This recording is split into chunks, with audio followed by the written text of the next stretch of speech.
Okay, so for task 6, it says that for each of the following numbers, if substituted for the variable, makes one of the equations below into a true number sentence.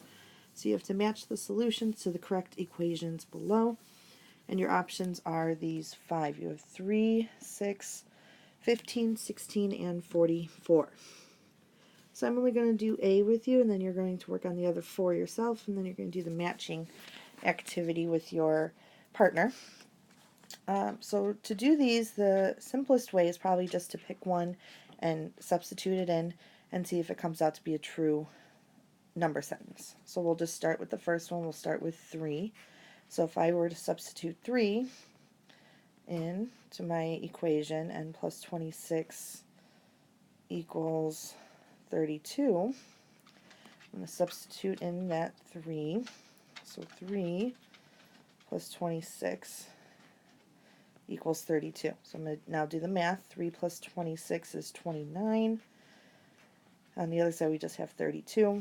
So now we look here, is 29 equal to 32? No, it's not. So we know 3 is not our answer. So now we're going to try our next one. So again, we're going to start with n plus 26 equals 32. This time we're going to substitute in our next one, which is 6. So 6 plus 26 equals 32. So we're going to try this. 6 plus 26 comes out to be 32. And here we can see 32 equals 32.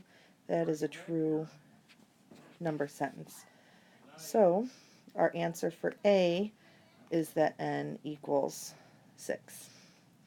So now you're going to follow those same steps, and you're going to find the solutions for the other 4 problems, and then read the directions carefully for the matching activity.